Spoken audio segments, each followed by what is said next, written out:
Thank you, Pastor Fritz. Boy, am I nervous. I think it's a lot easier to play the piano than to stand up here. For those of you who don't know, my name is David Mauger, and I would just like to take a few minutes and to share a couple passages of Scripture with you and tell you a little bit about what the Lord has been doing. While at school, I never had a life verse per se until I got to school, and in my sophomore year, the Lord gave me a couple verses, I should say. It's in Colossians chapter 1, and I'll just read a couple verses here, starting with verse 9. It says, "For this cause we also, since the day we heard it, do not cease to pray for you, and to desire that you might be filled with the knowledge of his will and all wisdom and spiritual understanding, that you might walk worthy of the Lord, unto all pleasing, being fruitful in every good work, and increasing in the knowledge of God." Then verse 11 says, "Strengthened with all might, according to his glorious power, unto all patience and long-suffering with joyfulness." And down through verse, it goes for several verses, just one sentence, so I'll stop there at verse 11. But the Lord has used these few verses in my life as you could say, like a standard to judge my life by, and as a standard of conviction. Because reading that, it says, our desire should be that we would be filled with the knowledge of his will. We should want to know the knowledge of God's will, and all wisdom and spiritual understanding, for three reasons, like he says in verse 10. Number one, that we might walk worthy of the Lord unto all pleasing. And then the second reason is that we be fruitful in every good work. And the third reason is increasing in the knowledge of God.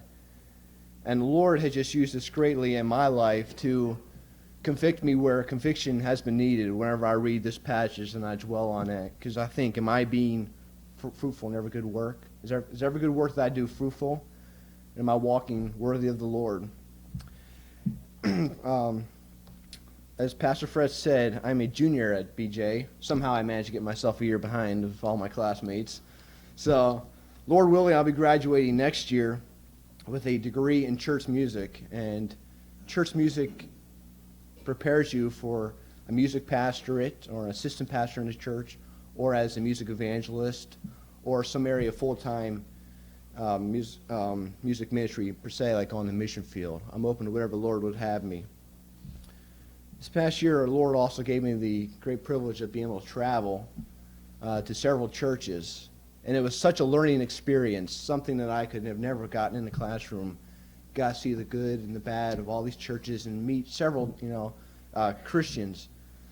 But probably the greatest thing that I learned from this, from all the traveling, is how great this church really is. For Pastor Fretz, he's a great man of God. I'm not saying just because he's sitting there, he really is. And this church it means more to me, and I appreciate so much more from seeing other churches, and I just thank the Lord for the work that he has done here through Pastor Fretz.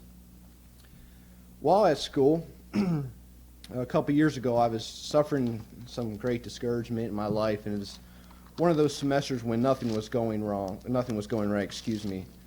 And I don't know if you ever had times like that when nothing goes right, and I just wanted to quit and come home. One day when I was reading, I'll close with this, Psalm chapter 37, verses 4 and 5. The Lord says, "Delight thyself also in the Lord, and he shall give thee desires of thine heart. Commit thy way unto the Lord, trust also in him, and he shall bring it to pass." Boy, I read that, and I thought, boy, this is great. All I have to do is delight myself in the Lord, trust in him, and I'll get everything I want, and I'll be home free. And so I thought, well, I'll just delight myself in the Lord, and I'll trust in him, and I'll get everything I want. And well, it doesn't quite work that way. But so I decided I would take these verses to heart. And here the Lord wants us to trust him even in the small things. And as I tried to apply these verses to my life and tried to delight myself in the Lord, to walk in his will, and to trust in him, to trust in his leading, my desires became his desires. What he wanted for my life in the first place was what I now wanted. And the things that I had desired for myself, I did not even care about. And that was a great encouragement to me. And I'd like to share, just leave that with you folks, is that if we just trust in the Lord for his everyday leading, that our hearts will become in tune with his will, His perfect will, and then we will desire to have what God's best for us. Thank you.